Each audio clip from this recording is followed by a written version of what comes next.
അഞ്ചാം സെമസ്റ്റർ പരീക്ഷകളും റിസൾട്ടുകളും വന്നതിന് ശേഷം പല വിദ്യാർത്ഥികൾ ചോദിക്കുന്ന ഒരു കാര്യമാണ്, ഇനി എന്നാണ് അഞ്ചാം സെമസ്റ്റർ പരീക്ഷകൾ ഉണ്ടാകുക എന്ന്. നമുക്കെല്ലാവർക്കും അറിയാം, നമ്മൾ പഠിക്കുന്നത് കാലിക്കറ്റ് യൂണിവേഴ്സിറ്റിയിലാണ്. അവിടെ എക്സാം ഓൺ ഡിമാൻഡോ 45 ദിവസത്തിനുള്ള എക്സാമിൻ്റെ നോട്ടിഫിക്കേഷനോ അങ്ങനെയൊന്നും ഇപ്പോൾ വന്നിട്ടില്ല.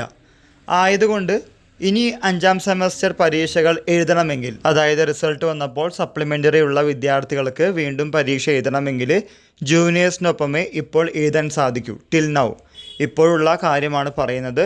ഇനി നാളെ വേറെ എന്തെങ്കിലും മാറ്റങ്ങൾ വരികയാണെങ്കിൽ, 45 ദിവസത്തിനുള്ളിൽ സപ്ലിമെൻ്ററി എക്സാമിൻ്റെ നോട്ടിഫിക്കേഷൻ വരികയാണെങ്കിൽ നിങ്ങൾക്ക് ആ പ്രൊവിഷൻ ഉപയോഗിക്കാം.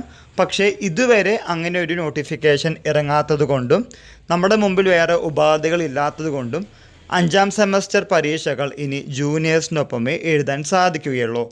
ഓഡ് സെമസ്റ്റർ പരീക്ഷകൾക്ക് ശേഷം കാലിക്കറ്റ് യൂണിവേഴ്സിറ്റി നടത്താൻ പോകുന്നത് ഈവൻ സെമസ്റ്റർ പരീക്ഷകളാണ്. മാർച്ചിൽ തന്നെ 6ാം സെമസ്റ്റർ പരീക്ഷകളുണ്ടായിരിക്കും. അതിനുശേഷം 4ഉം 2ഉം സെമസ്റ്റർ ആയതുകൊണ്ട് 5ാം സെമസ്റ്റർ പരീക്ഷകൾക്കായി പഠിച്ച് മുന്നോട്ട് പോവുക. ഇതുമായി റിലേറ്റ് ചെയ്യുന്ന പുതിയ അപ്ഡേറ്റുകൾ കിട്ടുന്ന മുറയ്ക്ക് നിങ്ങളുടെ മുമ്പിൽ ഷെയർ ചെയ്യുന്നതാണ്. സപ്ലിമെൻ്ററി ഉള്ളവർ അങ്ങനെ വിഷമിച്ചിരിക്കരുത്. നിങ്ങൾ നിങ്ങളുടെ കാര്യങ്ങളുമായി മുന്നോട്ട് പോവുക. പക്ഷേ കുറച്ച് സമയം ഇതിനു വേണ്ടി ഉപയോഗിക്കുക. റിസൾട്ടിൻ്റെ കാര്യം കൂടുതലായിട്ട് വരികയാണെങ്കിൽ 18-ാം തീയതിയും 21-ാം തീയതിയാണ് ലാസ്റ്റ് ഡേറ്റ് റിവാലുവേഷന് കൊടുക്കേണ്ടത്. അപ്രോക്സിമേറ്റ്ലി 800-820 വരുന്നുണ്ട് ഒരു പേപ്പറിന്.